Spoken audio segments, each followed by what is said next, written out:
ఛత్రపతి శివాజీ స్మారక సమితి మరియు హిందూ చైతన్య వేదిక సంయుక్తాధ్వర్యంలో జూన్ 8వ తేదీన సాయంత్రం 4:30 గంటలకు తెనాలి వ్యవసాయ మార్కెట్ యార్డ్ నుంచి ప్రారంభమయ్యే శివాజీ బైక్ ర్యాలీని విజయవంతం చేయాలని స్మారక సమితి కమిటీ సభ్యులు తెలిపారు. ఈ మేరకు కాకతీయ కోఆపరేటివ్ బ్యాంకులోని మీటింగ్ హాల్లో మీడియా సమావేశాన్ని నిర్వహించారు.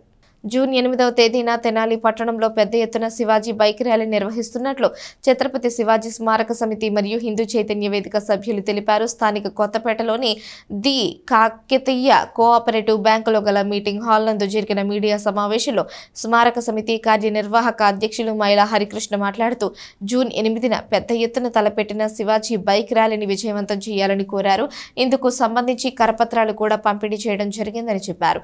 స్మారక సమితి గౌరవ అధ్యక్షులు డిఎల్ కాంతారావు మాట్లాడుతూ స్థానిక వ్యవసాయ మార్కెట్ యార్డ్ నుంచి ఛత్రపతి శివాజీ బైక్ ర్యాలీ 8వ తేదీ సాయంత్రం 4:30 గంటలకు జరుగుతుందని చెప్పారు. ఈ బైక్ ర్యాలీని హిందూ బంధువులు ప్రతి ఒక్కరూ విజయవంతం చేయాలని కోరారు. ప్రస్తుతం హిందువులపై జరుగుతున్న దాడుల నేపథ్యంలో హిందువులందరూ ఏకం కావాల్సిన అవసరం ఎంతైనా ఉందని ఆయన అన్నారు. కార్యక్రమంలో ఎర్రంశెట్టి హనుమంతరావు, అంపటి మారుతీరామ్, హనుమత్ ప్రసాద్, పొట్టిమూర్తి శ్రీనివాస్, వాసుదేవ నాయుడు, ఊలగంటి శ్రీనివాస్, నందకిషోర్, కె రమాదేవి, శారద, మైలా వీరాంజనేయులు, పూర్ణ, సునీల్, నాగార్జున, హరి వెంకట్ తదితరులు పాల్గొన్నారు. ఈ నెల 8వ తారీఖు ఆదివారం సాయంత్రం శ్రీ ఛత్రపతి శివాజీ స్మారక సమితి ఆధ్వర్యంలో భారీ బైక్ ర్యాలీ ఏదైతే ఉందో ఈ యొక్క ర్యాలీని ప్రారంభించడం జరుగుతుంది.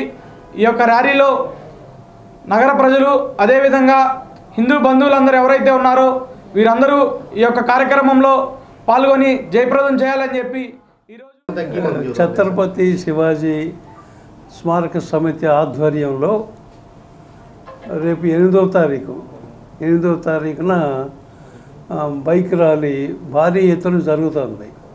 ఈ బైక్ ర్యాలీ యార్డు నుంచి, మార్కెట్ యార్డు నుంచి బయలుదేరుతుంది. చివరికి బజార్లన్నీ కూడా కవర్ చేసి శివాజీ బొమ్మ దగ్గరికి స్టార్ట్ అయి వస్తుంది. శివాజీ బొమ్మ దగ్గర భారీ బహిరంగ సభ జరుగుతుంది. ఆ భారీ బహిరంగ సభలో ఛత్రపతి శివాజీ జీవిత చరిత్ర కానివ్వండి, లేకపోతే హిందూ సామ్రాజ్య దినోత్సవం గురించి కానివ్వండి, ఈ కమలానంద భారతి గారు ఉపన్యసిస్తారు.